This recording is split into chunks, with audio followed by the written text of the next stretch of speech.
ഇന്ന് ഓഫീസിലേക്ക് പതിവിൽ നേരത്തെ പോകേണ്ടതായിട്ട് വന്നു. അതുകൊണ്ട് തന്നെ ഒന്നും ഉണ്ടാക്കാൻ നേരം കിട്ടിയില്ല. വൈകുന്നേരം വന്നപ്പോഴത്തേക്കും നല്ല വിശപ്പുണ്ടായിരുന്നു.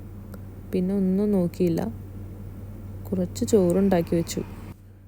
ഫ്രിഡ്ജിൽ പച്ചക്കറികളൊന്നും ഉണ്ടായിരുന്നില്ല. കുറച്ച് സവാളയും കുറച്ച് തക്കാളിയും മാത്രമേ ഉണ്ടായിരുന്നുള്ളൂ. എന്നാൽ പിന്നെ തക്കാളി ചമ്മന്തി ഉണ്ടാക്കാമെന്ന് വിചാരിച്ചു. സ്കൂളിൽ പഠിക്കുന്ന സമയത്ത് എളുപ്പത്തിൽ വേഗം ഉണ്ടാക്കി കൊണ്ടുപോകാൻ പറ്റിയ ഒരു ഡിഷായിരുന്നു തക്കാളി ചമ്മന്തി. സമയവും പൈസയും എല്ലാം ലാഭിക്കുന്നൊരു ചമ്മന്തിയായിരുന്നു ഇത്.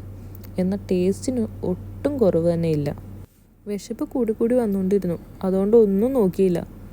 ഒരു സവാള, കുറച്ച് വെളുത്തുള്ളി, ഒരു തുണ്ട് ഇഞ്ചി, പിന്നെ ഒരു തണ്ട് വേപ്പില, പിന്നെ 2 വറ്റൽമുളക്. സവാളയും ഇഞ്ചിയും വെളുത്തുള്ളി നന്നായി അരിഞ്ഞു. ഒരുമിച്ചിട്ടങ്ങ് വേഗം വെട്ടിയരി. പാനൊന്നും എടുക്കാൻ നിന്നില്ല. ഒരു ചീനച്ചട്ടി അടുപ്പത്ത് വെച്ചിട്ട് കുറച്ച് വെളിച്ചെണ്ണ ഒഴിച്ചു.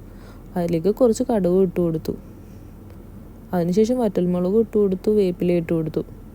അരിഞ്ഞു വെച്ചിരിക്കുന്ന സവാളയും ഇഞ്ചിയും വെളുത്തുള്ളി അതിനകത്തോട്ട് ഇട്ട് കൊടുത്ത് വഴറ്റി കൊടുത്തു. കുറച്ച് ഉപ്പും കൂടി ഇട്ട് കൊടുത്തിട്ടോ, വേഗം വഴന്ന് കിട്ടാൻ വേണ്ടി.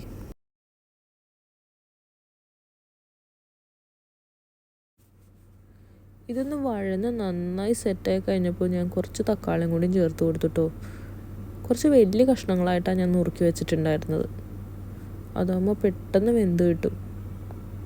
ഒരു നുള്ളു മഞ്ഞൾപ്പൊടിയും കൂടി ഞാൻ ചേർത്ത് കൊടുത്തു. നന്നായി ഇളക്കി.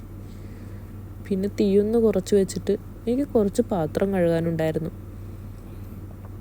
അതൊക്കെ ഒന്ന് കഴുകി വൃത്തിയാക്കി വെച്ചു.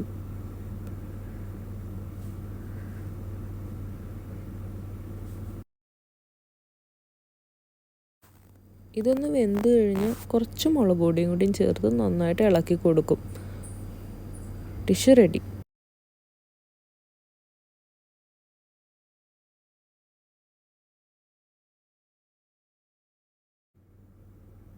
പണ്ട് ഞങ്ങൾ സ്കൂളിൽ പഠിച്ചുകൊണ്ടിരുന്ന സമയത്ത് ഈ ഒരു ഡിഷ് ഏതെങ്കിലും ഒരു കുട്ടിക്ക് എങ്ങനെ ഉണ്ടാവും.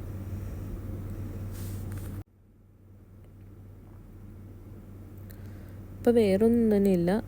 ഞാനപ്പോൾ ഇത് വെന്ത് കഴിഞ്ഞപ്പോൾ ചോറും കൂട്ടി തക്കാളി ചമ്മന്തിയും കൂട്ടി കുറച്ച് അച്ചാറുണ്ടായിരുന്നു. മാങ്ങാച്ചാറാണ് ഉണ്ടായിരുന്നത്. നാരങ്ങാച്ചാറായിരുന്നെങ്കിൽ കുറച്ചുകൂടി ടേസ്റ്റ് ഉണ്ടായേനെന്ന് മനസ്സിൽ വിചാരിച്ചു. പിന്നെ ചെറിയൊരു മീൻ വറുത്തതോ അതല്ലെങ്കിൽ എന്തെങ്കിലും ഉണക്കമീൻ വറുത്തതോ ആയിട്ട് മതിയായിരുന്നു മനസ്സിൽ കൊതിച്ചു പോയി.